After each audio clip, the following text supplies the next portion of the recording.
প্রাকৃতিক দুর্যোগে ক্ষতিগ্রস্ত কৃষকদের প্রণোদনা দেবে সরকার, সংসদে প্রধানমন্ত্রী। পতিত জমি চাষযোগ্য করার উদ্যোগ, এলজিআরডির 200 ভবন দেয়া হচ্ছে স্বাস্থ্যকে। উৎপাদন খরচ বাড়লেও বাড়েনি ধান চালের দাম। এবারও বড় 36 ও সেদ্ধ চাল 49 টাকা নির্ধারণ। সরকারিভাবে সংগ্রহ শুরু 3রা মে। দাম না বাড়ায় কৃষকের অসন্তোষ। জ্বালানি সংকটে পোশাক কারখানা, উৎপাদন ধসের শঙ্কায় ক্রয়াদেশ চলে যাচ্ছে অন্য দেশে। সোলার প্যানেল আমদানিতে কর ছাড়ের দাবি ব্যবসায়ীদের। গণভোটের রায় বাস্তবায়ন নিয়ে শঙ্কিত 11 দল, সংকট সমাধানে বিএনপিকে এগিয়ে আসার আহ্বান। সংবিধান সংস্কার পরিষদ নিয়ে সরকারকে আলোচনায় বসার পরামর্শ। এবং জুনে আবারও ঢাকা টোকিও সরাসরি ফ্লাইট চালু। 14টি বোয়িং কিনবে সরকার। আরও কয়েকটি লিজ নিয়ে বিমানকে লাভজনক করার পরিকল্পনা। 30 এপ্রিলের মধ্যে চূড়ান্ত সিদ্ধান্ত।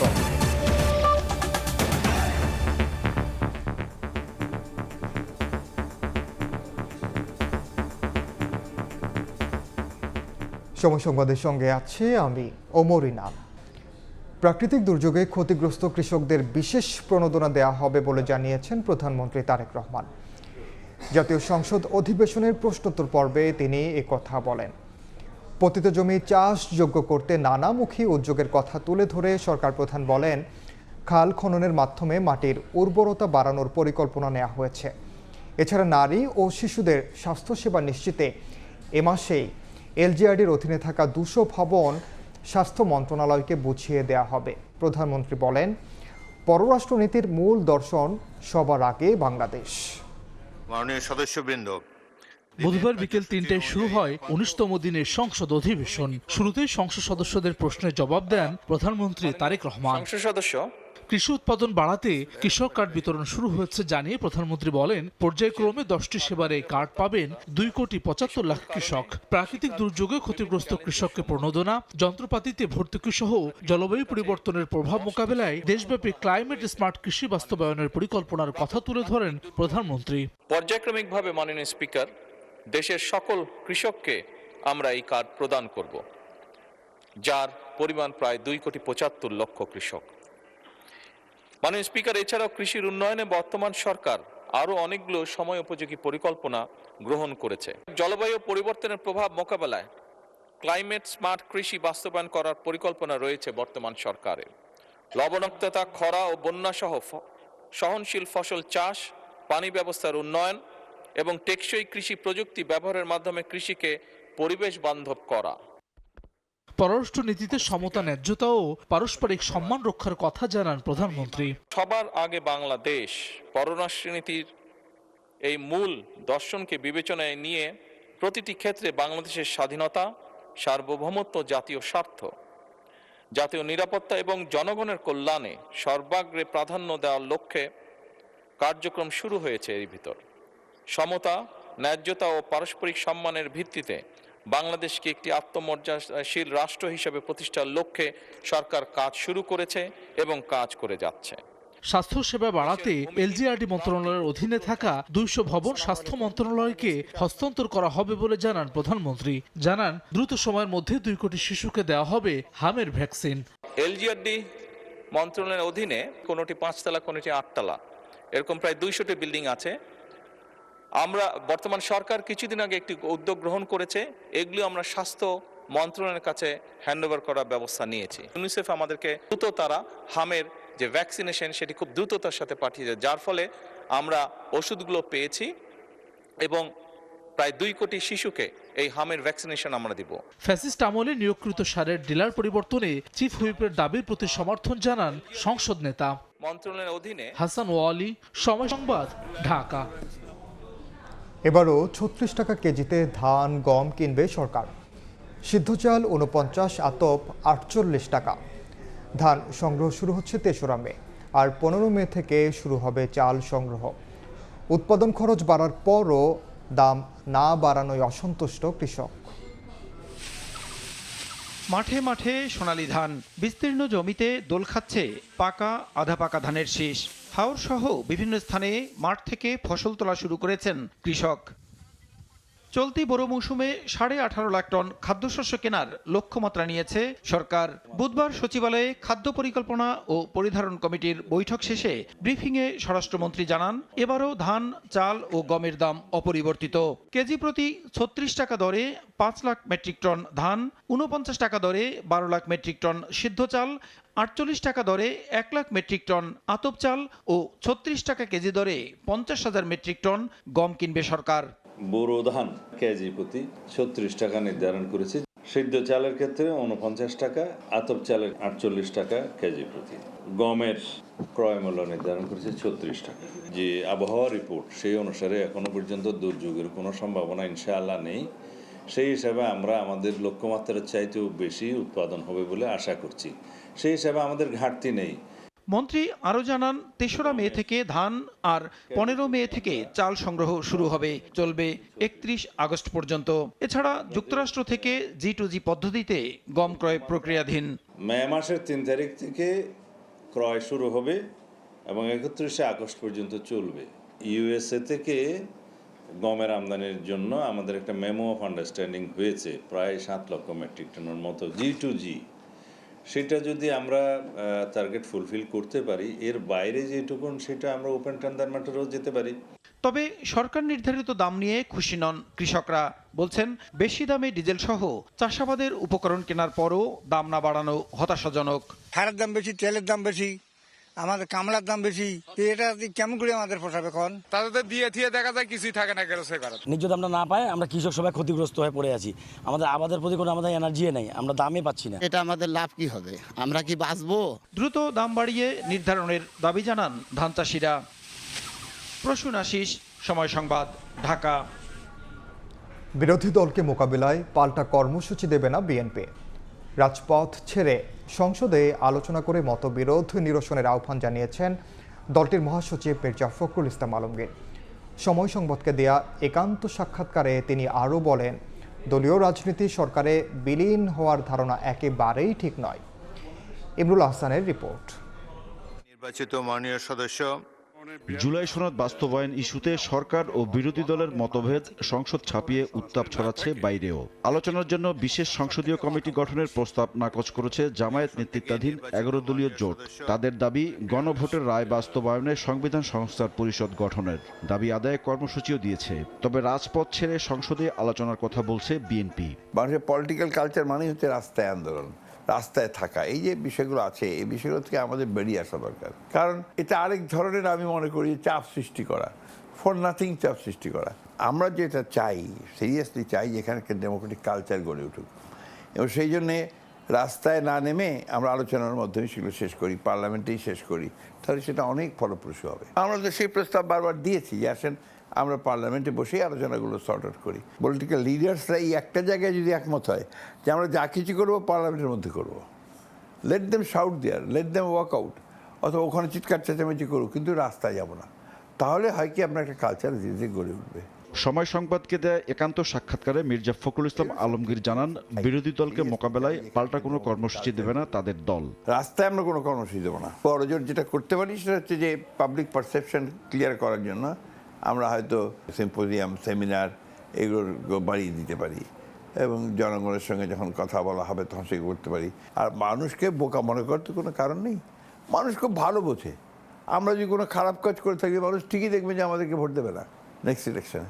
প্রায় 2 দশক পর ক্ষমতায় আসা বিএনপির সাংগঠনিক কর্মকাণ্ড তেমন একটা চোখে পড়ছে না, তবে তা মানতে নারাজ মহাসচিব। আমি এটা বিশ্বাস করি না। আমরা সরকারে আসার পর থেকে আমাদের দলের তো কাজ হচ্ছে, আমরা তো চেষ্টা করছি যে দলকে কীভাবে সুসংহত করা যায়, তাহলে কীভাবে সারা দেশের মধ্যে আমাদের প্রোগ্রামগুলো হচ্ছে কীভাবে, সবখানেই দল আমাদের আছে। হ্যাঁ, এটাকে অ্যাক্টিভেট করতে হবে, আরও সক্রিয় করতে হবে, আরও শক্তিশালী করতে হবে, সেটা তো আমাদের করতেই হবে। সংগঠন গতিশীল করতে মন্ত্রিসভার বাইরে থাকা নেতাদের দলের গুরুত্বপূর্ণ জায়গায় আনা হবে কিনা এমন প্রশ্নের জবাবে মির্জা ফখরুল বলেন, সময় তা বলে দেবে। এটা তো আপনার প্রয়োজনই বলে দেবে সেটা, এবং যারা রাজনীতি করতে চান তাদের কর্মকাণ্ডেই সেটা আসবে। ইমরুল হাসান, সময় সংবাদ, ঢাকা। গণভোটের রায় বাস্তবায়ন নিয়ে তৈরি হওয়া সংকট বিএনপিকেই সমাধান করতে হবে বলে মন্তব্য করেছেন জামায়াতের সেক্রেটারি জেনারেল মিয়া গোলাম পরওয়ার। সংবিধান সংস্কার পরিষদ নিয়ে আলোচনা করতে সরকারকে আলোচনায় বসার আহ্বান জানান তিনি। জাতীয় প্রেস ক্লাবে খেলাফত মজলিসের আলোচনা সভায় জ্বালানি সংকটে মানুষের ভোগান্তি কমাতে সরকার ব্যর্থ বলে মন্তব্য করেন জামায়াত নেতা। বুধবার দুপুরে রাজধানীর প্রেস ক্লাবে খেলাফত মজলিস আয়োজিত গণভোট বাস্তবায়নে আমাদের করণীয় শীর্ষক আলোচনা সভা। উপস্থিত ছিলেন 11 দলীয় ঐক্যের শীর্ষ নেতারা। আলোচনায় জামায়াত সেক্রেটারি বলেন, নোট অফ ডিসেন্ট বাদ দিয়ে জুলাই সনদের বাকি বিষয়গুলো বাস্তবায়নের ক্ষেত্রে সরকারের প্রতিশ্রুতি জনগণের সঙ্গে শুভঙ্করের ফাঁকি। নোট অফ ডিসেন্টগুলো বিএনপির কাছে ছিল, কাগজে লেখা আছে, কিন্তু গণভোটের ব্যালটে কোনো নোট অফ ডিসেন্ট ছিল না। ভোট দিয়ে আপনার নোট অফ ডিসেন্টকে খারিজ করে দিয়েছে। 5 কোটির কাছে 3 কোটি পরাজিত, আপনার নোট অফ ডিসেন্ট গণভোটে টেকেনি। তাহলে আপনাকে কি করতে হবে? এই গণরায়ের প্রতি সুবিচার করতে গেলে, সম্মান জানাতে গেলে, যে ব্যালটে ভোটে আপনি হাতে দিয়েছেন ওই ব্যালটের বর্ণিত সংস্কারগুলো আপনাকে মানতে হবে। জ্বালানি ও অর্থনৈতিক সংকট মোকাবেলায় সরকারের কড়া সমালোচনা করেন নেতারা। বিরোধী দলকে সঙ্গে নিয়ে দ্রুত সংবিধান সংস্কার পরিষদের বিষয়ে আলোচনায় বসার আহ্বান গোলাম পরোয়ারের। জ্বালানি সংকটের দেশ শেষ হয়ে যাচ্ছে, পার্লামেন্টে জ্বালানি মন্ত্রী বলেন না তেলের কোনো অভাব নেই, আবার পেট্রোল পাম্পে তো লম্বা লম্বা লাইন। দ্রব্যমূল্য বাড়ছে, রেমিটেন্স কমছে। 2 মাস যে পারেনি ব্যাংক থেকে 44,000 কোটি টাকা আপনারা লোন করেছেন। অনুষ্ঠানে এলডিপি চেয়ারম্যান কর্নেল অলি আহমেদ বলেন, গণভোটের রায় বাস্তবায়ন কোনো দল বা ব্যক্তির স্বার্থ রক্ষার জন্য নয়, বরং এতে জনগণেরই স্বার্থ রক্ষা হবে। কোনো দলকে সুবিধা দেওয়ার জন্য না, কোনো ব্যক্তিকে সুবিধা দেওয়ার জন্য না, এটা হলো জনগণকে সুবিধা দেওয়ার জন্য। যখন যে সরকার আসে সে যেন অন্যের উপর অন্যায় করতে না পারে, এটাই হলো তার মূল লক্ষ্য। কারণ যারা ক্ষমতায় আসে তারা মনে করে তাদের বাপের দিনের সম্পত্তি।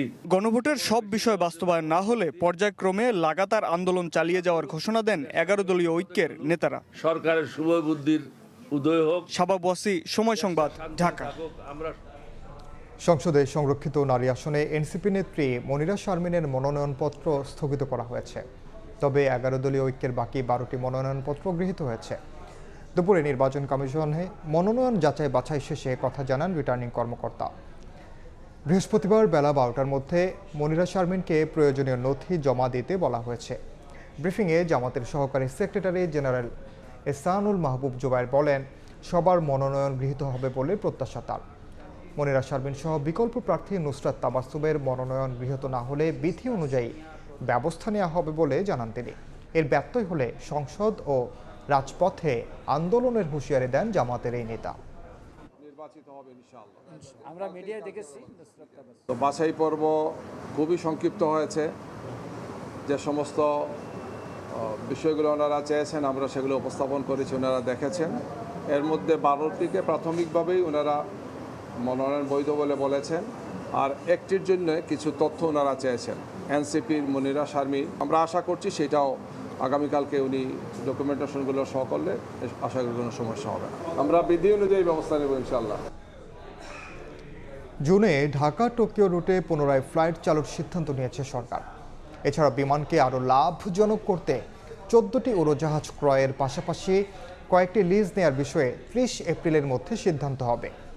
এদিকে জুলাই থেকে বিনামূল্যে স্কুল ড্রেস ও পাটের তৈরি ব্যাগ বিতরণ শুরু হবে। প্রাথমিকভাবে প্রথম শ্রেণীর 1 লাখ শিক্ষার্থীর কাছে পৌঁছে দেওয়া হবে এ পণ্য। বন্ধুপ্রতিম রাষ্ট্র জাপানের টোকিওতে 1979 সালে এবং নারিতায় 1981 সালে চালু হয় উড়োজাহাজ চলাচল। তবে আকাশপথের এই রুট দুটি বন্ধ আর চালু হওয়ার দোলাচলে গেল 46 বছর ধরেই। 2023 সালের সেপ্টেম্বরে ঢাকা নারিতা ফ্লাইট চালু হলেও গেল বছরের জুলাইয়ে তা বাতিল করা হয়। বুধবার সচিবালয়ে প্রধানমন্ত্রী তারেক রহমানের সঙ্গে বৈঠক শেষে বেসামরিক বিমান পরিবহন ও পর্যটন প্রতিমন্ত্রী এম রাশিদুজ্জামান মিল্লাত জানান, আগামী জুনে ঢাকা টোকিও রুটে পুনরায় ফ্লাইট চালুর বিষয়ে চূড়ান্ত সিদ্ধান্ত হয়েছে। একই সঙ্গে উড়োজাহাজ ক্রয় ও লিজ নিতে বোয়িংয়ের সঙ্গে চুক্তির বিষয়ে চলতি মাসেই নেওয়া হবে সিদ্ধান্ত। জুন মাস থেকেই আমাদের ফ্লাইটটা চালু হচ্ছে, এই ব্যাপারে সিদ্ধান্তটা গৃহীত হলো। আমরা মাননীয় প্রধানমন্ত্রীর নির্দেশনা নিয়েছি কিভাবে লিজ করব এবং আমাদের কিছু বিমান কিনতে হবে। আমরা ইনফ্যাক্ট বোয়িং 14টা কিনব, সেই কেনার চুক্তিটাও গত সরকার রাফ ড্রাফট করে দিয়েছিল, সেটা আমাদের 30 এপ্রিলের মধ্যে সিদ্ধান্ত গ্রহণ করতে হবে। এদিন সকালে সচিবালয়ে শিক্ষার্থীদের স্কুল ড্রেস ও ব্যাগ দেওয়ার বিষয়ে সরকার প্রধানের সঙ্গে বৈঠক হয় স্থানীয় সরকার, প্রাথমিক ও গণশিক্ষা এবং পাট ও বস্ত্র মন্ত্রণালয়ের। প্রধানমন্ত্রীর উপদেষ্টা মাহাদি আমিন জানান, আগামী অর্থবছরের শুরুতেই পাটের তৈরি ব্যাগ ও স্কুল ড্রেস পাবে শিক্ষার্থীরা। জুলাই মাস থেকে দেশীয় পণ্য আমাদের কোমলমতি শিক্ষার্থীদের কাছে পৌঁছে দেওয়ার লক্ষ্যে দেশব্যাপী পর্যায়ক্রমে পাটজাত ব্যাগ এবং স্কুল ড্রেস পৌঁছে দিব। ইনশাআল্লাহ জুলাইয়ের শুরু থেকে প্রাথমিকভাবে 2টি করে উপজেলা প্রতি মাসে প্রাথমিক বিদ্যালয় এবং প্রতিটি প্রাথমিক বিদ্যালয়ের ক্লাস 1 থেকে শুরু হবে। এর আগে সচিবালয়ের মন্ত্রিপরিষদ বিভাগের বিশেষ সভাকক্ষে প্রধানমন্ত্রী তারেক রহমানের সঙ্গে সাক্ষাৎ করেন বাংলাদেশ স্কাউটের কার্যনির্বাহী কমিটির সদস্যরা। মুরসালিন হক জুনায়েদ, সময় সংবাদ, ঢাকা। জ্বালানি সংকটে অন্য দেশে চলে যাচ্ছে তৈরি পোশাকের ক্রয়াদেশ, এমন দাবি করে নবায়নযোগ্য জ্বালানির সরঞ্জাম আমদানি ও উৎপাদন পর্যায়ে কর ছাড় চেয়েছেন ব্যবসায়ীরা। এনবিআরের প্রাক বাজেট আলোচনায় ব্যবসার খরচ বাড়ায় করমুক্ত আয়সীমা বাড়ানো সহ কর্পোরেট কর হার কমানোর দাবি জানান তারা। এ সময় রফতানি বান্ধব বাজেটের আশ্বাস দিলেও কর্পোরেট কর কমানো হবে না বলে জানান এনবিআর চেয়ারম্যান। জুলাইয়ে প্রবৃদ্ধির পর অর্থবছরের টানা 8 মাসে নেতিবাচক ধারায় দেশের রপ্তানি আয়। এর মধ্যে রপ্তানি বেশি কমে গেছে মার্চে। ধাক্কা লেগেছে তৈরি পোশাক, চামড়া, প্রক্রিয়াজাত কৃষিপণ্য সহ শীর্ষ 5 খাতেই। এ অবস্থায় জাতীয় রাজস্ব বোর্ড আয়োজিত প্রাক বাজেট আলোচনায় জুলাই আগস্টের ক্রয়াদেশ নিয়ে উদ্বেগ জানান ব্যবসায়ীরা। জ্বালানি সংকটের কারণে বাংলাদেশের ক্রয়াদেশ অন্য দেশে চলে যাচ্ছে বলে দাবি ব্যবসায়ীদের। এই অবস্থায় নবায়নযোগ্য জ্বালানির সরঞ্জাম আমদানি ও উৎপাদন পর্যায়ে কর ছাড় চান তারা। কাস্টমাররা বাইরের ওরা কিন্তু এখন ভয় পাচ্ছে, ওরা এখন বলা শুরু করে দিয়েছে, তোমার দেশে তো আর 2-3 মাস পরে তো তোমরা ইলেকট্রিসিটি থাকবে না, তোমাকে অর্ডার দিতে এখন আমাদের কিন্তু টপ ম্যানেজমেন্ট থেকে এখন না করা হচ্ছে এবং এগুলি কিন্তু এখন ইন্ডিয়াতে দেওয়া শুরু করেছে। গ্রিন এনার্জি ইন্ডাস্ট্রিগুলোর জন্য যে সোলার প্যানেল, উইন্ড প্যানেল, এগুলোর জন্য যে একটা ব্যাপার আছে, এগুলোতে আপনারা যদি একটু হেল্প করতে পারেন। ঢাকা চেম্বারের পক্ষ থেকে জানানো হয়, উচ্চ মূল্যস্ফীতির কষাঘাতে বেড়ে গেছে ব্যবসার খরচ, তাই নতুন করে করের বোঝা না বাড়িয়ে করমুক্ত আয়সীমা বাড়ানোর দাবি ব্যবসায়ীদের। আলটিমেটলি টাকাটা কাটা হয়, কিন্তু এটা কারো পকেটে যায় বা কোনো কোম্পানির পকেটে থাকে, কিন্তু সেটা এনবিআরের হিসাবেও যায় না। আর আমরাও যেহেতু তার আমার ক্লায়েন্ট, আমি আসলে ছেড়েও আসতে পারি না। ট্যাক্স এক্সাম্পশন লিমিট আমরা প্রস্তাব করেছি 5 লক্ষ টাকা পর্যন্ত, সেটাকে 0, পরবর্তী 2 লক্ষ টাকা 5%। রপ্তানি বান্ধব বাজেট প্রণয়নের আশ্বাস দিলেও আপাতত কর্পোরেট কর কমানোর পরিকল্পনা নেই বলে জানিয়েছেন এনবিআর চেয়ারম্যান। ট্যাক্স কমানোর জন্য বলবেন না, দেশকে যদি আমরা সঠিক রাস্তায় রাখতে চাই তাহলে আমাদের রাজস্ব আয় বৃদ্ধির কোনো বিকল্প নেই। যারা নন কমপ্লায়েন্ট ট্যাক্স পেয়ার, যারা ট্যাক্স ইচ্ছা করে ফাঁকি দেন, তাদের জন্য আরো কঠোর মেজার নিয়ে আসা, যাতে ফাঁকি দিতে না পারেন। অর্থনীতি সচল রাখতে রাজস্ব বাড়ানোর চাপ থাকলেও কমপ্লায়েন্স করদাতাদের প্রতিশ্রুতি দেন এনবিআর প্রধান। এটা আপনি 2-4-5 বছর হলেই তো হয়। এমএস আরিফিন, সময় সংবাদ, ঢাকা। এদিকে বিদ্যুৎ ও জ্বালানি সংকটে ভুগতে থাকা গার্মেন্টস শিল্পের উৎপাদন ধস ঠেকাতে প্রতিটি কারখানার ছাদে সোলার প্যানেল স্থাপনের নির্দেশনা দিয়েছে বিজিএমইএ। এক্ষেত্রে 5% সুদে ঋণের যেমন ব্যবস্থা করা হচ্ছে, তেমনি সার্ভিস ফিতেও 50% মওকুফের ঘোষণা দেওয়া হয়েছে। আশরাফুল আলম মামুনের ক্যামেরায় বিস্তারিত জানাচ্ছেন কমল দে।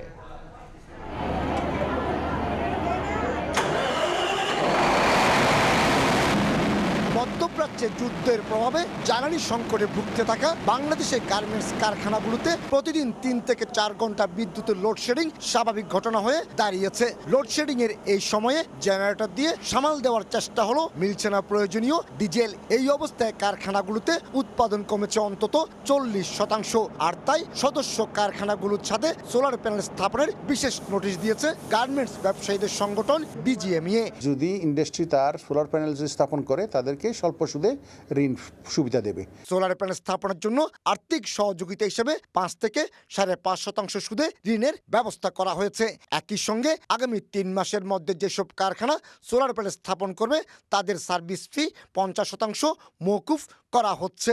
যুগোপযোগী এবং সাস্টেইনেবল একটা পদ্ধতি, এবং এটা ইনস্টল করলে এটা দেশের জন্য এবং যারা বিজিএমই যারা এটা বসাবে তাদের সবার জন্য এটা উপকারী হবে। বিকল্প জ্বালানি হিসেবে সোলার প্যানেল আপাতত কার্যকর পন্থা হলো, এ নিয়ে জটিলতার শঙ্কা করছেন গার্মেন্টস ব্যবসায়ীরা। সরকারের সুনির্দিষ্ট একটা এসআরও আসুক, যাতে আমরা এটার মধ্যে আমরা উদ্বুদ্ধ হয়ে আমরা এটা ইউজ করতে পারি। রাজধানী ঢাকা, নারায়ণগঞ্জ, গাজীপুর এবং বন্দরনগরী চট্টগ্রামে ছোট বড় গার্মেন্টস রয়েছে 4000-এর বেশি।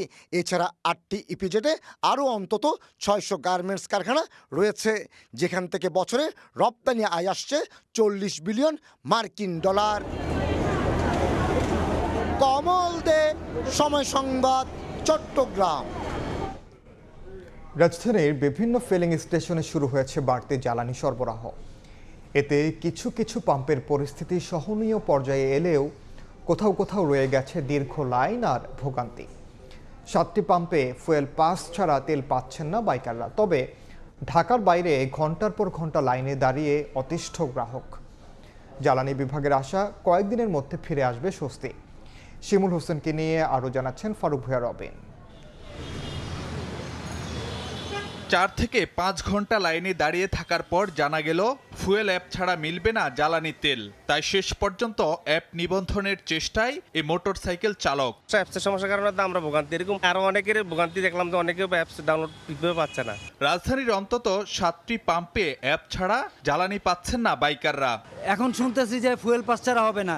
1 ঘন্টা যাবত রিকোয়েস্ট করতেছি, আমার বাটন ফোন আমি কি করব? এখন বলে তেল দিবে না আর ফুয়েল পাস ছাড়া। গার্ডেরটাও নেলে বাদ দিলাম, যাদের গাড়ি নতুন গাড়ি ভাই অনটেস্টে। অনেক বাইকার আছে যারা ফুয়েল পাস ছাড়া ছিল, তারা আর কি এখন লাইন থেকে চলে যাচ্ছে। বুধবার রাজধানীর ফিলিং স্টেশন ঘুরে দেখা গেছে ভিন্ন ভিন্ন চিত্র। কোথাও দীর্ঘ লাইন, কোথাও কম ভোগান্তি। ছোট ছোট যে পাম্পগুলো তো আছে সেগুলোতেও তেল সাপ্লাই করে দেওয়া উচিত। এটা না করা অবধি আপনি যতই ফুয়েল পাস করেন না কেন, আপনি রেশনিং করেন না কেন, আপনি পেরে উঠতে পারবেন না। সংসদে অনেক কথা বলে, তেলের বাংলাদেশে কোনো সমস্যা নাই, তেল ভরপুর তেল আছে। তা কোথায় তেল? এদিন বাড়তি জ্বালানি পেতে শুরু করেছে পাম্প কর্তৃপক্ষ। পাশাপাশি অ্যাপ চালু হওয়ায় সংকট কিছুটা কমার আশা। শুধু মোটরসাইকেল কেন, হয়তো আমার মনে হয় কারগুলো আনা উচিত। কারণ মোটরসাইকেলকে আপনি একটা লিমিটে নিয়ে আসলেন, ভালো কথা। ওর ক্যাপাসিটি কত? ওর তো 10 থেকে 15 লিটার, কিন্তু গাড়ির ক্যাপাসিটি তো আরও বেশি। ঢাকার বাইরে কাটছে না সংকট। ঘন্টার পর ঘন্টা লাইনে দাঁড়িয়ে অতিষ্ঠ গ্রাহক। প্রশাসনের কথা বলে অন্যান্য গাড়িগুলো ওরা ঢুকাচ্ছে পাম্প কর্তৃপক্ষ। আমাদের এরা চরম ভোগান্তি একটা, এটা দেখার মতো আমাদের কোনো লোকজন নাই। প্রশাসন যদি সব পাম্পে একসাথে তেল দেয়, তাহলে ডিসিপ্লিন সবকিছুই ঠিক থাকবে। সারা দেশে 10% বাড়িয়ে 13,000 মেট্রিক টন ডিজেল সরবরাহ শুরু করেছে বিপিসি। একই হারে বেড়েছে পেট্রোল সরবরাহ।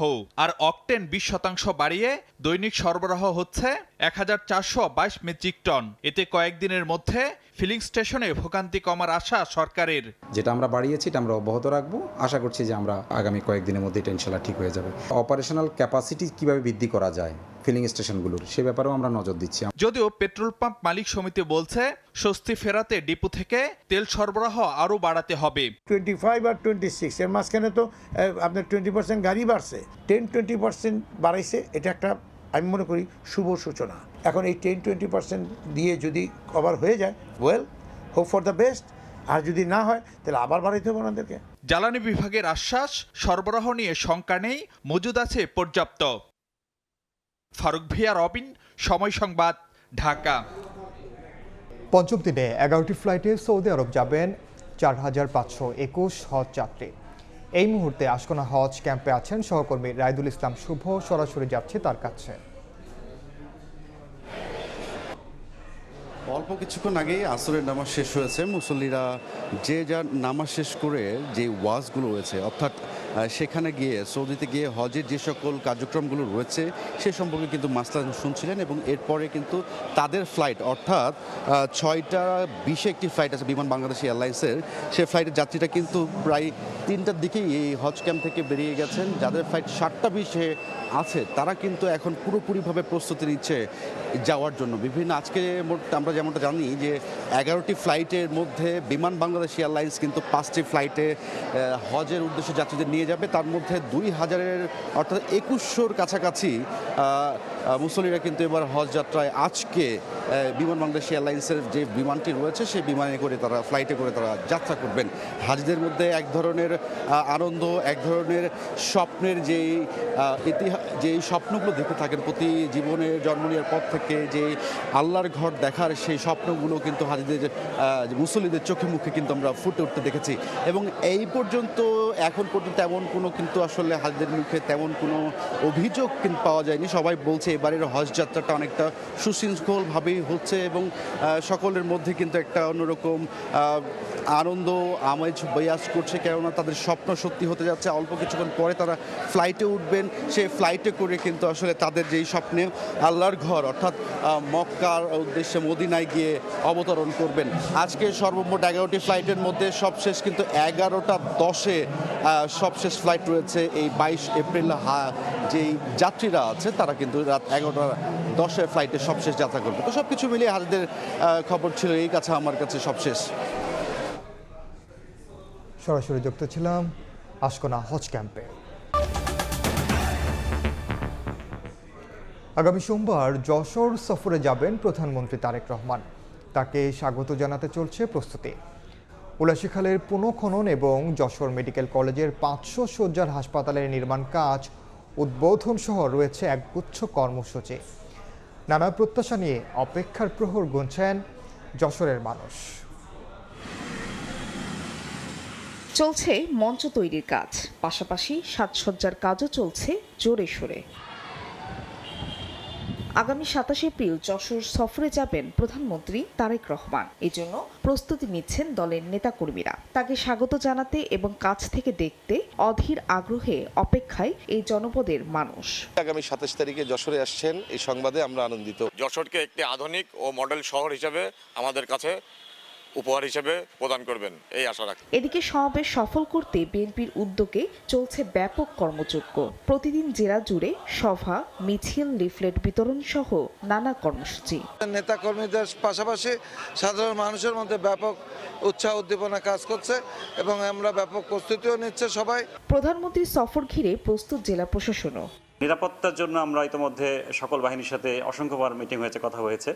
পুলিশ সুপার, বিজিবি, সেনাবাহিনী, র্যাব, আনসার সবার সাথে কথা হয়েছে এবং এর মধ্যে আমরা জানতে পেরেছি যে পিজিআর-এর 200 সদস্য হয়তো বা 3 দিন আগে চলে আসবেন। ব্রিটিশ ভারতের প্রথম জেলা যশোর অবকাঠামোগত উন্নয়নে রয়েছে পিছিয়ে। উপেক্ষিত হয়েছে সিটি কর্পোরেশন, জলাবদ্ধতা নিরসন, কৃষিভিত্তিক শিল্প ব্যবস্থা, ইকোনমিক জোন সহ নানা দাবি। এবারের সফরে শহীদ প্রেসিডেন্ট জিয়াউর রহমানের স্মৃতি বিজড়িত উলাশিখালের পুনঃখনন এবং যশোর মেডিকেল কলেজের 500 শয্যার হাসপাতালের ভবন নির্মাণ উদ্বোধন করার কথা রয়েছে প্রধানমন্ত্রীর।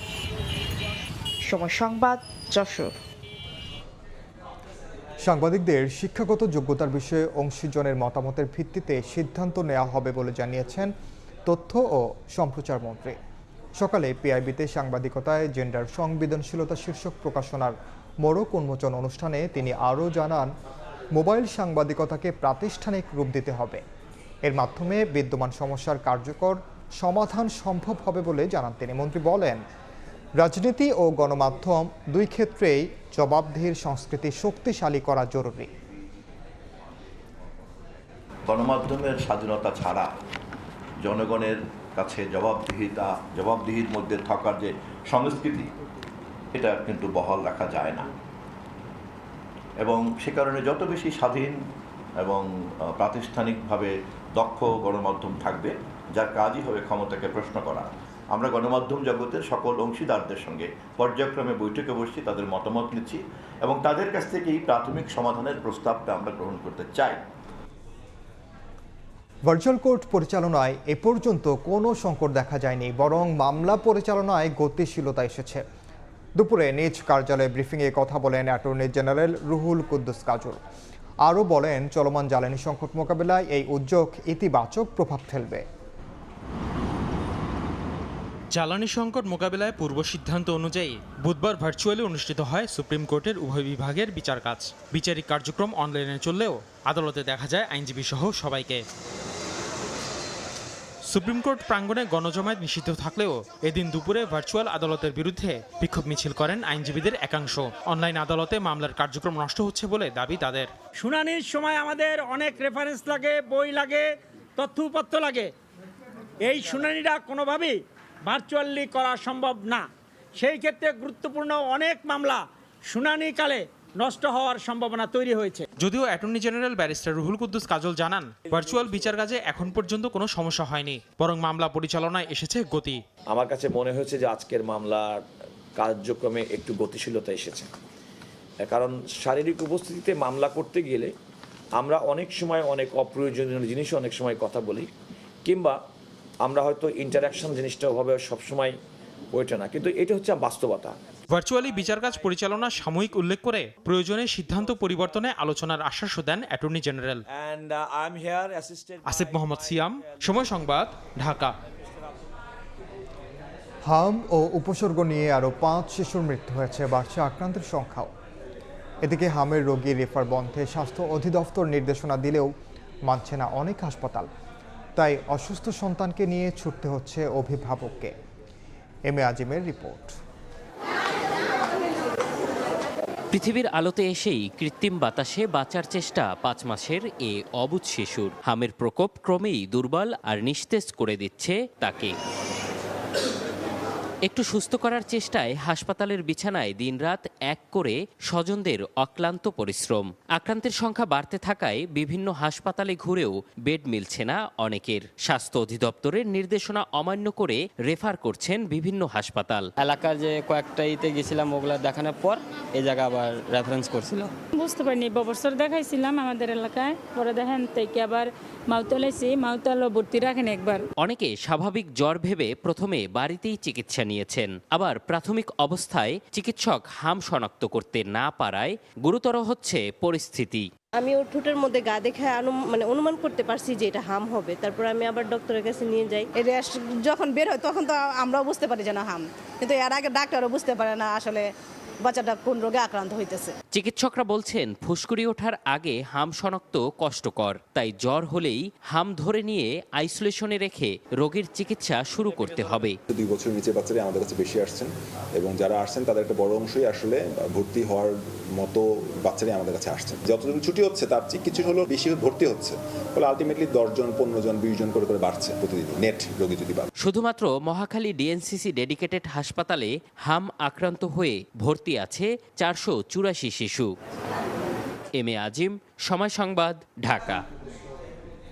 দেশে হামের টিকা পর্যাপ্ত মজুত আছে জানিয়ে অভিভাবকদের আতঙ্কিত না হওয়ার পরামর্শ দিয়েছেন স্বাস্থ্যমন্ত্রী সরদার শাখাওয়াত হোসেন। একই সঙ্গে জনবল সংকট নিরসনে শিগগিরই 1 লাখ স্বাস্থ্যকর্মী নিয়োগ দেওয়ার কথাও জানান তিনি। এদিকে দেশে যৌথ সার্জিক্যাল ক্লিনিক চালুর লক্ষ্যে সমঝোতা স্মারক স্বাক্ষর চীন বাংলাদেশের। সম্প্রতি প্রকট হচ্ছে হামের প্রাদুর্ভাব, সংক্রমণে বাড়ছে মৃত্যুও। এমন পরিস্থিতিতে স্বাস্থ্যমন্ত্রী জানালেন, হাম নিয়ে দুশ্চিন্তার কিছু নেই, মজুত আছে অন্তত 6 মাসের টিকা। রাজধানীর শাহবাগে চীন বাংলাদেশ যৌথ সার্জিক্যাল ক্লিনিক চালুর লক্ষ্যে সমঝোতা স্মারক স্বাক্ষর অনুষ্ঠান শেষে সাংবাদিকদের কথা বলেন তিনি। হাসপাতালগুলোতে লোকবল সংকট নিরসনে শিগগিরই 1 লাখ স্বাস্থ্যকর্মী নিয়োগ করা হবে বলেও জানান স্বাস্থ্যমন্ত্রী। টিকার সংকট নেই, আমাদের টিকা আমাদের স্টক রয়ে গেছে আমাদের হাতে, আগামী 6 মাস পর্যন্ত আমরা টিকা দিয়ে যেতে পারবো। প্রায় 1 লক্ষ স্বাস্থ্যকর্মী নতুনভাবে নিয়োগ করতে যাচ্ছি, প্রসেস হচ্ছে। ইনশাল্লাহ আগামী কিছুদিনের ভিতরে দেখবেন। প্রধানমন্ত্রীর সাথে বৈঠক হয়েছে, উনি নির্দেশনা দিয়েছেন আমরা 500 হসপিটালে ইনক্লুডিং অল দ্য উপজেলা, সকল উপজেলা হেলথ কমপ্লেক্সে আমরা 10 জন করে সশস্ত্র আনসার নিয়োগ করতে যাচ্ছি। চীনা রাষ্ট্রদূত ইয়াও ওয়েন বলেন, জটিল অস্ত্রোপচার ও চিকিৎসায় দুদেশের পারস্পরিক সহযোগিতা নতুন উচ্চতায় পৌঁছাবে। এই সমঝোতার মাধ্যমে বাংলাদেশ ও চীনের চিকিৎসা সহযোগিতার নতুন অধ্যায়ের সূচনা হলো। 2 দেশের জনগণ যেন এর সুবিধা পায় সেটা নিশ্চিত করাই আমাদের লক্ষ্য। এর আগে জাতীয় হৃদরোগ ইনস্টিটিউটে চীনের উপহার মোবাইল মেডিকেল ভেহিকেল হস্তান্তর অনুষ্ঠানে স্বাস্থ্য প্রতিমন্ত্রী বলেন, অসংক্রামক ব্যাধি নিয়ন্ত্রণ করে মৃত্যুরোধ করাই সরকারের লক্ষ্য। Through this innovative project, our government's priority is to control non-communicable diseases. স্বাস্থ্য খাতের রূপান্তরে কারিগরি ও অবকাঠামোগত সহযোগিতার আশ্বাস দিয়ে রাষ্ট্রদূত ইয়াও ওয়েন বলেন, চিকিৎসা ও গবেষণায় ঢাকার পাশে থাকবে বেইজিং। শবনব নিবিড়, সময় সংবাদ, ঢাকা। সময় সংবাদে আরও থাকছে। ইরানের সঙ্গে যুদ্ধবিরতির মেয়াদ বাড়ালেন ট্রাম্প। ভ্যান্সের পাকিস্তান সফর স্থগিত। অবরোধ তুলে নিলে আলোচনায় বসতে রাজি তেহরান। হরমুজে 3 জাহাজে আইআরজিসির আক্রমণ।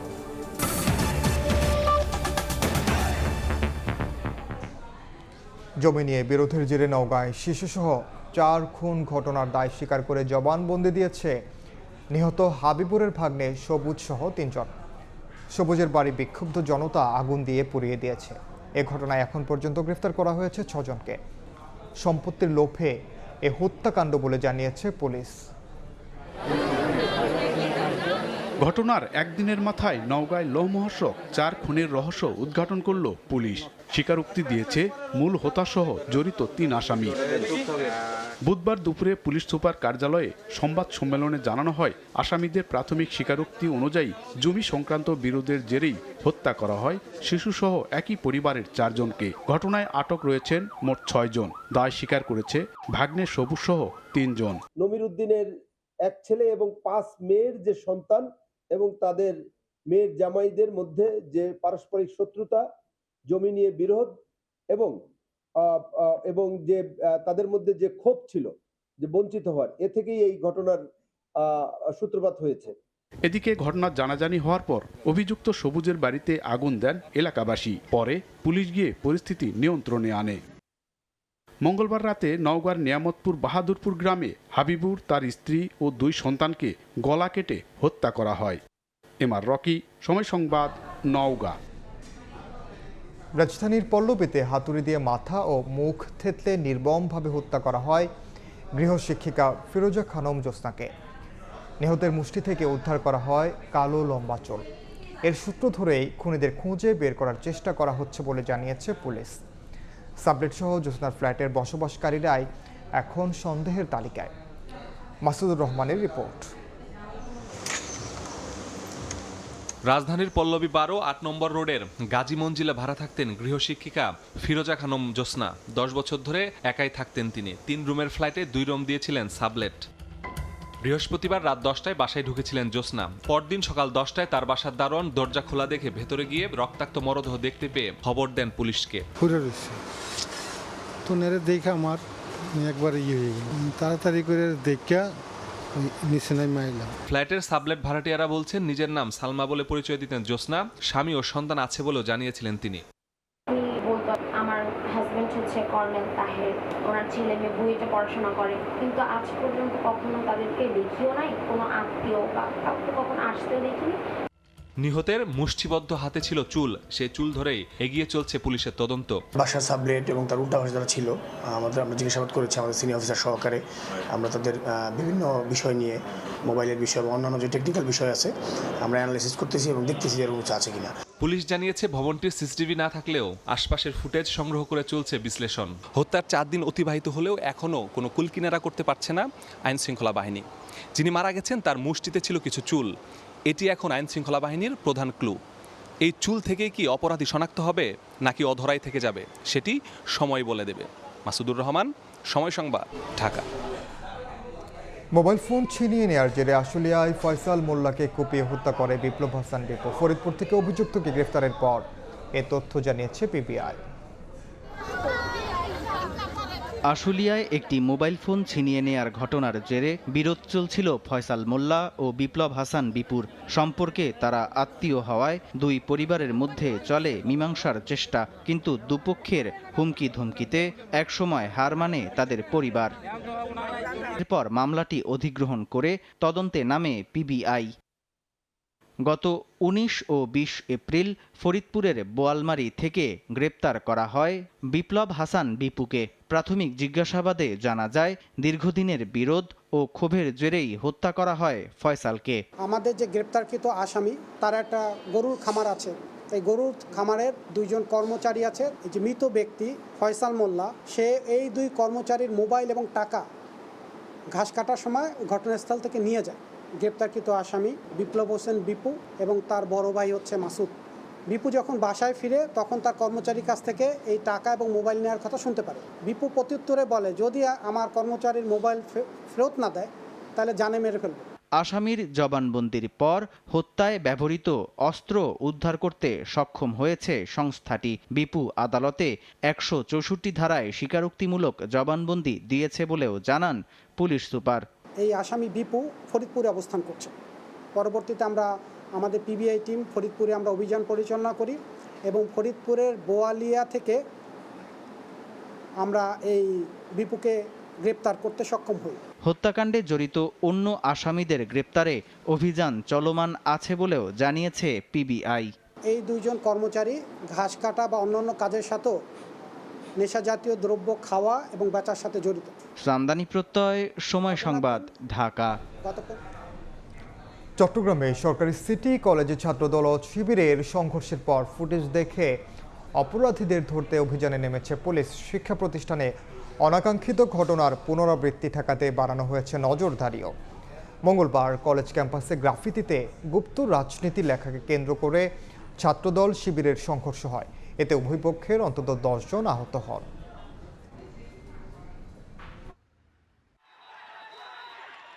শিক্ষা প্রতিষ্ঠানগুলোতে পর্যাপ্ত প্রস্তুতি নিয়েছে যাতে এই ঘটনা না বাড়ে এবং এই ধরনের সমস্যা যাতে আর স্প্রেড করতে না পারে, আমরা এই জন্য পর্যাপ্ত ব্যবস্থা নিয়েছি। সমস্ত শিক্ষা প্রতিষ্ঠানে আমাদের নজরদারি আছে এবং পর্যাপ্ত পরিমাণ ফোর্স মোতায়েন আছে। বরিশাল বিশ্ববিদ্যালয়ে শিক্ষকদের পদোন্নতি সংক্রান্ত জটিলতা নিরসনের দাবিতে চলছে শাটডাউন কর্মসূচি। এতে অচল অবস্থা তৈরি হয়েছে শ্রেণী ও পাঠদান কার্যক্রমে। সকাল থেকে পূর্ণাঙ্গ একাডেমিক শাটডাউন শুরু করেন শিক্ষকরা। এর আগে মঙ্গলবার থেকে বিশ্ববিদ্যালয়ের সব বিভাগের পাঠদান বন্ধ রয়েছে। পদোন্নতি আটকে থাকায় গত সোমবার সন্ধ্যায় এই কর্মসূচি ঘোষণা করা হয়। শিক্ষকদের দাবি, বিশ্ববিদ্যালয় মঞ্জুরি কমিশনের নতুন নির্দেশনার গ্যাড়াকলে আটকে গেছে তাদের পদোন্নতি। উপাচার্য জানিয়েছেন, পরিস্থিতি মোকাবিলায় শিক্ষার্থীদের কথা বিবেচনায় নিয়ে কার্যক্রম স্বাভাবিক রাখার চেষ্টা চালানো হচ্ছে।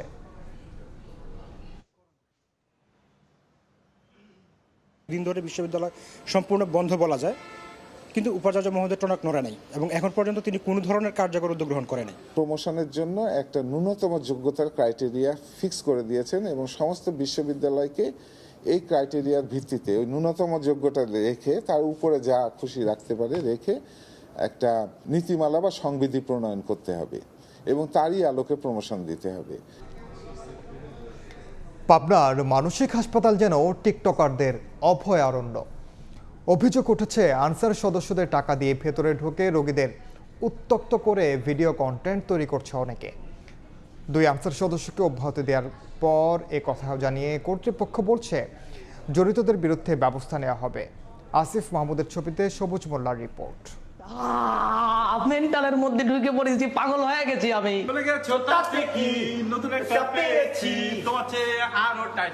টিকটকারদের উৎপাতে অতিষ্ঠ পাবনার মানসিক হাসপাতালের রোগীরা। স্বাস্থ্যসেবায় অতি গুরুত্বপূর্ণ হাসপাতালটি এখন রূপ নিয়েছে বিনোদন কেন্দ্রে। রয়েছে নিষেধাজ্ঞা, তাহলে কিভাবে ভিতরে ঢুকছে টিকটকাররা? আজকে ফোনটা তাদের কাছে দিয়ে দেব। সময় টিভির ক্যামেরায় ধরা পড়ে হাসপাতালের আনসারদের টাকা লেনদেনের চিত্র। অভিযোগ উঠেছে, দায়িত্বরত আনসারদের 50 টাকা করে দিলেই ভেতরে প্রবেশ করা যায়। প্রবেশে সহজলভ্য হওয়ায় অনেকে ঘুরতে এসে রোগীদের উত্ত্যক্ত করে বানায় ভিডিও। বিশেষজ্ঞরা বলছেন, এমন কর্মকাণ্ডে মানসিক রোগীদের স্বাস্থ্যসেবায় মারাত্মক প্রভাব পড়ছে।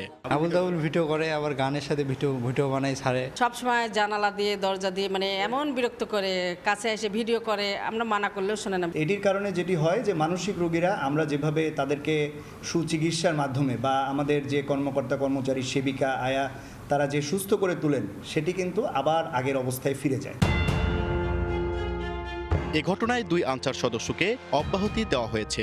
এমন কর্মকাণ্ডে জড়িতদের বিরুদ্ধে ব্যবস্থা নেওয়ার আশ্বাস হাসপাতালটির পরিচালকের। হাসপাতালে যাবতীয় ক্যামেরা এবং ছবি তোলার যন্ত্রপাতি নিয়ে ঢোকা নিষেধ। যদি কেউ ঢুকে থাকে এভাবে, তারা অবশ্যই অপরাধ করেছে। 1957 সালে শহরের হিমায়তপুরের শীতলাই জমিদার বাড়িতে 111 একর জমির উপর প্রতিষ্ঠিত হয় পাবনা মানসিক হাসপাতাল। সবুজ মোল্লা, সময় সংবাদ, পাবনা।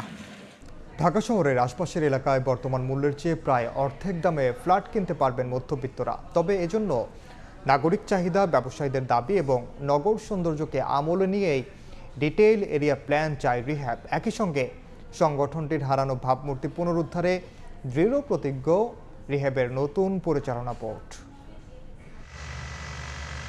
জীবন বাস্তবতায় গড়ে ওঠা নগরীতে নিজস্ব একটি ফ্ল্যাটের নাগরিক স্বপ্ন পূরণে কাজ করতে চায় আবাসন ব্যবসায়ীদের সংগঠন রিহ্যাব। সংগঠনটির 2026-28 মেয়াদের নির্বাচন শেষে দায়িত্ব গ্রহণের পর বুধবার প্রথম বোর্ড সভায় এমন আসার কথা জানান রিহ্যাব নেতারা। তবে এজন্য নাগরিক চাহিদা, ব্যবসায়ীদের দাবি আর নগর সৌন্দর্যকে আমলে নিয়েই ডিটেল এরিয়া প্ল্যান চায় সংগঠনটি। 3.5 কোটি টাকা জমির মূল্য, আমি ফ্ল্যাট পাচ্ছি 6টা। জমির মূল্যের সাইনিং মানির জন্য কিন্তু একটা ফ্ল্যাটের কস্টিং পড়ে যাচ্ছে 70 লাখ টাকা।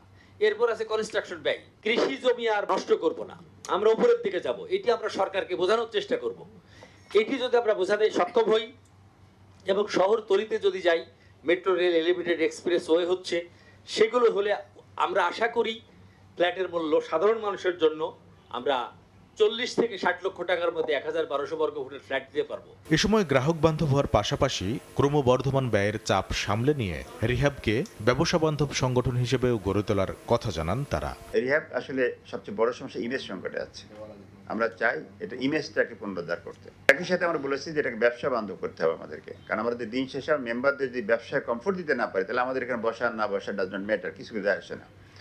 তো সেটার জন্য আমাদের অনেকগুলো বিষয় আছে, আমাদের ইন্টারনাল অনেকগুলো বিষয় রাষ্ট্রের সাথে সম্পৃক্ত, রাজুকের সাথে আছে, রাষ্ট্রের অন্যান্য সংস্থার সাথে আছে, সেগুলো নিয়ে আমরা ফাইট শুরু করব। ফ্ল্যাট মূল্য নাগরিকের নাগালে রাখতে আসছে বাজেটে নিবন্ধন ব্যয় কমানো সহ নীতি সহায়তা চান রিহ্যাব নেতারা। 100 দিনের কর্মসূচির ওই প্যাটার্নে আমরা যাইনি। কামরুল হাসান সবুজ, সময় সংবাদ, ঢাকা। দেশের বাইরের খবর। চলমান উত্তেজনার মধ্যেই ইরানের ওপর নতুন করে নিষেধাজ্ঞা দিল যুক্তরাষ্ট্র। অস্ত্র তৈরির সরঞ্জাম সংগ্রহে সহায়তা করার অভিযোগে 14 ব্যক্তি ও প্রতিষ্ঠানের ওপর এই নিষেধাজ্ঞা আরোপ করা হয়। এর আগে যুদ্ধবিরতির মেয়াদ বাড়ানোর ঘোষণা দেন ট্রাম্প। এদিকে হরমুজে অবরোধ তুলে নিলে আবার আলোচনায় বসতে রাজি তেহরান। প্রণালীতে একদিনে 3টি পণ্যবাহী জাহাজে হামলা চালিয়েছে ইসলামী বিপ্লবী গার্ড বাহিনী। মঙ্গলবার ইরানের বিরুদ্ধে চলমান যুদ্ধবিরতির মেয়াদ বাড়ানোর ঘোষণা দেন মার্কিন প্রেসিডেন্ট ডোনাল্ড ট্রাম্প। সামাজিক মাধ্যম ট্রুথ সোশ্যালে তিনি জানান, ইরান সরকারের বিভাজনের কারণে এবং পাকিস্তানের সেনাপ্রধান ফিল্ড মার্শাল আসিম মনির ও প্রধানমন্ত্রী শাহবাজ শরীফের অনুরোধেই এ সিদ্ধান্ত নেওয়া হয়েছে। তবে নৌ অবরোধ অব্যাহত থাকবে বলে জানান ট্রাম্প। দুই দেশের যুদ্ধ থামানোর দ্বিতীয় দফা বৈঠকের আগে ইরানের ওপর নতুন করে নিষেধাজ্ঞা আরোপ করেছে যুক্তরাষ্ট্র। ইরানের অস্ত্র তৈরির সরঞ্জাম সংগ্রহে সহায়তা করার অভিযোগে মোট 14 ব্যক্তি ও প্রতিষ্ঠানের ওপর এ নিষেধাজ্ঞা দেওয়া হয়েছে। যুক্তরাষ্ট্রের অর্থ বিভাগ এ শাস্তিমূলক ব্যবস্থার ঘোষণা দেয়। এর মধ্যে ইরানের পররাষ্ট্রমন্ত্রী আব্বাস আরাকচি অভিযোগ করেছেন, যুক্তরাষ্ট্রের নৌ অবরোধ সরাসরি যুদ্ধ ঘোষণার শামিল এবং যুদ্ধবিরতির লঙ্ঘন। তিনি জোর দিয়ে বলেন, ইরান চাপের মধ্যে কোনোভাবেই আলোচনায় বসবে না এবং তারা নিজেদের স্বার্থ রক্ষায় প্রস্তুত। এমন অবস্থায় ইরান ও যুক্তরাষ্ট্রের আলোচনার ভবিষ্যৎ অনিশ্চিত হয়ে পড়েছে। তবে নৌ অবরোধ তুলে নিলে আবার আলোচনায় বসতে তেহরান রাজি আছে বলে জানিয়েছেন জাতিসংঘে নিযুক্ত ইরানের রাষ্ট্রদূত আমির সাইদ ইরাভানি। তবে নতুন কোনো আলোচনায় বসার আগে যুক্তরাষ্ট্রকে অবশ্যই যুদ্ধবিরতি লঙ্ঘন বন্ধ করতে হবে বলে শর্ত দিয়েছেন তিনি। এদিকে আবারও উত্তেজনা বাড়ছে হরমুজ প্রণালীতে। বুধবার কয়েকটি কন্টেইনারবাহী জাহাজে হামলা চালিয়েছে আইআরজিসি। যুক্তরাজ্যের মেরিটাইম ট্রেড অপারেশনস এ তথ্য নিশ্চিত করেছে। নাদিম মারজান, সময় সংবাদ। ভারতের পশ্চিমবঙ্গ রাজ্যের বিধানসভা নির্বাচনের প্রথম দফার ভোট গ্রহণকাল। পশ্চিমবঙ্গ ছাড়াও এদিন ভোট হবে তামিলনাড়ুতে। পশ্চিমবঙ্গে দ্বিতীয় দফায় ভোট হবে 29 এপ্রিল। বিস্তারিত জানাচ্ছেন সুব্রত আচার্য। ভারতের পশ্চিমবঙ্গ বিধানসভার মোট আসন 294টি। এর মধ্যে বৃহস্পতিবার ভোট নেওয়া হচ্ছে 152 আসনে। একই দিনে 234 আসন বিশিষ্ট তামিলনাড়ু বিধানসভার নির্বাচনও হচ্ছে। কিন্তু এই দুই রাজ্যের ভোটের মধ্যে এবার সবচেয়ে বেশি আলোচনা পশ্চিমবঙ্গকে ঘিরে। কারণ একদিকে রাজ্যের ক্ষমতাসীন তৃণমূল কংগ্রেস, অন্যদিকে গত কয়েক বছরে বিজেপির দ্রুত উত্থান। দক্ষিণ ভারতে রাজনৈতিক জমি শক্ত করতে যেখানে বিজেপি এখনো তেমন সুবিধা করতে পারেনি, সেখানে উত্তর ও পূর্ব ভারতে তারা ক্রমশ নিজেদের জায়গা মজবুত করার চেষ্টা করছে। পশ্চিমবঙ্গ সেই লড়াইয়ের সবচেয়ে বড় ক্ষেত্রগুলোর একটি। 2016 সালের বিধানসভা নির্বাচনে পশ্চিমবঙ্গে বিজেপি পেয়েছিল মাত্র 3টি আসন, কিন্তু 2021 সালে সেই সংখ্যা বেড়ে দাঁড়ায় 77-এ। ভোটের ব্যবধানও তৃণমূলের সঙ্গে অনেকটাই কমিয়ে আনে বিজেপি। বৃহস্পতিবার প্রথম দফায় উত্তরবঙ্গের ৮ জেলার ৫৪টি বিধানসভা আসন এবং দক্ষিণবঙ্গের ৮ জেলার ৯৮টি আসনে ভোট হচ্ছে, অর্থাৎ মোট ১৫২টি আসনেই প্রথম দফার লড়াই। ২০২১ সালের নির্বাচনে উত্তরবঙ্গের বেশিরভাগ এলাকাতেই তৃণমূলকে টক্কর দিয়েছিল বিজেপি। ৫৪ আসনের মধ্যে ৩০টি আসন পায় গেরুয়া শিবির। তাই প্রথম দফার ফল যে দলকে এগিয়ে রাখবে মানসিক দিক থেকে সে দলই মসনদের দৌড়েও বাড়তি সুবিধা পাবে। সুব্রত আচার্য, সময় সংবাদ, পশ্চিমবঙ্গ, ভারত। বাংলাদেশ নিউজিল্যান্ড ওয়ানডে সিরিজের খবর। সিরিজ নির্ধারণী তৃতীয় ওয়ানডেতে কাল মুখোমুখি হবে দুদল। চট্টগ্রামে ম্যাচ শুরু বেলা 11টায়। গতকাল চট্টগ্রাম পৌঁছে বিশ্রাম কাটায় বাংলাদেশ ও নিউজিল্যান্ডের ক্রিকেটাররা। আজ সকালে মাঠের অনুশীলন শুরু করে মেহেদী মিরাজের দল। হেড কোচ ফিল সিমন্সের অধীনে মাঠে দীর্ঘ সময় ঘাম ঝরান ক্রিকেটাররা। নেটে ব্যাটিং করেন সৌম্য তানজিদরা। শেষ ওয়ানডে স্কোয়াডে যুক্ত হয়েছেন তানজিম সাকিব। প্রথম 2 ম্যাচের একাদশে ছিলেন না মুস্তাফিজ। সিরিজ নির্ধারণী ওয়ানডেতেও তার না খেলার সম্ভাবনাই বেশি। এই ম্যাচ জিতলে রেটিং পয়েন্ট বাড়বে টাইগারদের, তবে সিরিজ হারলে র্যাঙ্কিংয়ে অবস্থান অপরিবর্তিত থাকলেও 2 রেটিং পয়েন্ট কমবে মিরাজের দলের।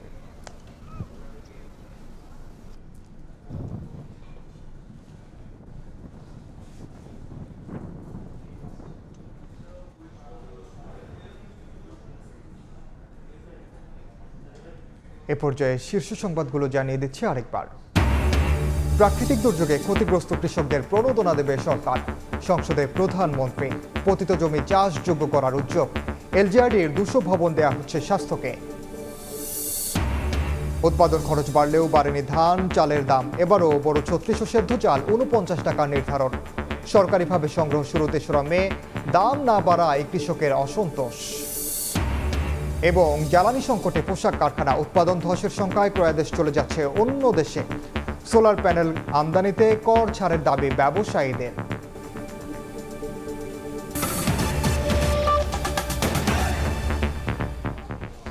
এই ছিল 5টার সময় সংবাদ। এরপর বাংলার সময় নিয়ে সঙ্গে থাকবেন সহকর্মী ইমদাদুল হক। ইরান, আপনাকে ধন্যবাদ। বাংলার সময় নিয়ে আসছি কিছুক্ষণ পর, সঙ্গে থাকুন সময়ের।